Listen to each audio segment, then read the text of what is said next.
শুকর গুজার বান্দা হও রে দুনিয়ায়, শুকর গুজার বান্দা হও রে দুনিয়ায়, যাহার ফলে নাজ নিয়ামত বেড়ে যায়। প্রভুর শুকর আদায় যদি না করো, কঠিন আযাব হবে তোমার কবর, কঠিন আযাব হবে তোমার কবর। সবাই বলুন সুবহানাল্লাহ, বলুন আলহামদুলিল্লাহ, বলুন আল্লাহু আকবার। বড় মুহাব্বতের সাথে বলুন লা ইলাহা ইল্লাল্লাহ। এই যে তাসবিহ গুলো পড়লাম, খুশি হইলেন কি?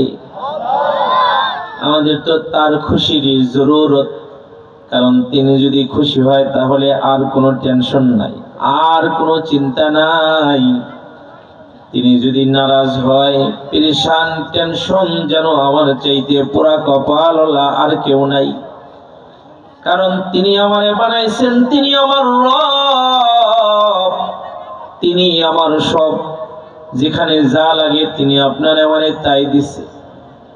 ধরার জন্য হাত দিয়েছে, চলার জন্য পা দিয়েছে, শোনার জন্য আল্লাহ কান দিয়েছে, বলার জন্য জবান দিয়েছেন।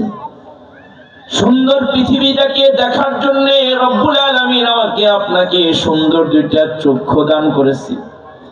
এই নিয়ামত গুলো যার নাই, তার কাছে মাঝে মাঝে একটু গিয়া জিজ্ঞাসা করেন, ভাই কি খবর, চোখ যে নাই কেমন লাগে? তাহলে টের পাবেন যে কত বড় নিয়ামত আল্লাহ তাআলা আপনারে আমারে দান করছে। এই চোখ কত বড় নিয়ামত, যে চোখের ভিতরে যদি ময়লা যায় তো চোখের মধ্যে আল্লাহ পানি ফিট করে রাখছে, যে পানি বাইরে হয়ে যাবে। চোখের উপরে আবার পাপড়ি লাগানো আছে, ঝাড়ু, তো ঝাড়ুর দ্বারা বাড়ি দিবা তো ময়লা বাইরে হয়ে যাবে। সুবহানাল্লাহ। আবার চোখের নিচে একটু হাড্ডি জায়গায় দিয়েছে, একটা ফ্রেম, যে চোখটা যেন তুমি আসার খাইলে পয়রা গেলে যেন চোখটা বাইরে না যায়, এজন্য একটা ফ্রেমের মধ্যে আল্লাহ আটকায় রাখছে। এগুলো দুনিয়ার কেউ আমারে দেয় নাই। কে দিয়েছে? কে? আরে যাই যেদিকে এই দুটি চোখ দেখি মহিমা, তার নিয়ামতের এই দুনিয়ায় হয় না তুলনা। তাই বারে বারে এই জবানে সেই নামই সরি, তাই বারে বারে ওই কদমে লুটিয়ে পড়ি। তিনি আমারে দিয়েছে, আর কেউ আমারে এগুলো দেয় না।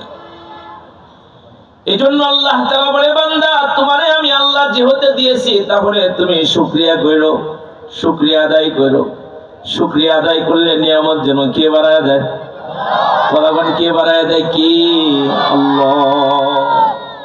এটা আমার কথা না, রব্বুল আলামিন কুরআনুল কারীমে বলেন, লা ইন শাকারতুম লা আযীদান্নাকুম ওয়া লা ইন কাফারতুম ইন্না আযাবি লাশাদীদ। রব্বুল আলামিন আল্লাহ বলেন, নিয়ামত পাওয়ার পরে যারা শুকর করে, আল্লাহ বলে আমি তাদের নিয়ামত গুলাকে বাড়ায়া দেই।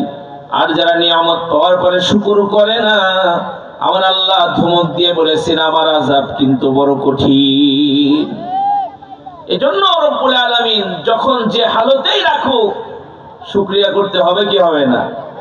জোরে বলেন, হবে কি হবে না? নবী তার আদরের উম্মতকে শুকরিয়া শিক্ষা দিয়েছে। হযরতে মুআয ইবনে জাবাল রাদিয়াল্লাহু আনহুর হাত ধরে আল্লাহর নবী একদিন বলে, মুআয, মুআয, আল্লাহর কসম আমি তোমারে ভালোবাসি। মুআয নবীর আনোয়ার চেহারার দিকে তাকায় বলে, আমার মা বাবা আপনার উপর কুরবান হোক, আমিও যা আপনারে বড় ভালোবাসি। সুবহানাল্লাহ। ভালোবাসার কথা ইয়াদ করায়া, ভালোবাসার কথা মনে করায়া দিয়ে আমার রাসূল বলে, মুআয রে, প্রত্যেক নামাজের পরে এই দোয়া পড়তে ভুলিও না, আল্লাহুম্মা আইন্নি আলা যিকরিকা ওয়া শুকরিকা ওয়া হুসনি ইবাদাতিক। ওগো আল্লাহ, তোমার জিকির, তোমার শুকরিয়া তোমার ইবাদত বন্দেগী আমি ভালো মতো করতে পারি। আল্লাহ তুমি না আমাদের সাহায্য করিও, আল্লাহ তুমি আমাদের তৌফিক দিও। এজন্য আমার বাপ ভাইরা, পর্দার আড়ালের মা বোনেরা, রব্বুল আলামিন আল্লাহ তাআলা যখন যে হালতে আপনাকে আমাকে রাখে, শুকরিয়া করব কার? আরো জোরে বলেন কার? শুকর গুজার বান্দা হও রে দুনিয়ায়, শুকর গুজার বান্দা হও রে দুনিয়ায়, যাহার ফলে নাজ নিয়ামত বেড়ে যায়। প্রভুর শুকর আদায় যদি না করো,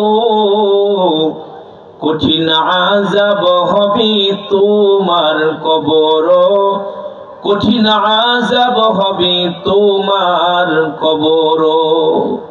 এজন্য আমার বাপ ভাইরা, আল্লাহ তাআলা যখন যে হালতে যে অবস্থায় রাখুক, তারে ইয়াদ রাখবো, তারে স্মরণ রাখবো, তারে খুশি করার জন্য যা করা দরকার তাই করব।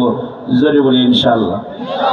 কারা কারা রাজি? ধরেন একটা বাজি। নারায়ে তাকবীর। দুই হাত, দুই হাত সোজা, দুই হাত। নারায়ে তাকবীর। আল কোরআনের আলো, আল হাদিসের আলো। নারায়ে তাকবীর। নারা সারা জানতো, মাশাআল্লাহ, একবারে ফুলের বাগান। হাত নামান, আপনারা ভালো। আল্লাহ আমাদের সবাইকে কবুল করুক। জোরে বলে না আমি, আরো জোরে বলে না আমি। একটা দাওয়াত দিলাম আপনাদেরকে যে হর হালতে সব সময় তারে খুশি করার জন্য মেহনত করব। তিনি যা আমাদেরকে দিয়েছে এর উপরে শুকর করব। জোরে বলে ইনশাআল্লাহ।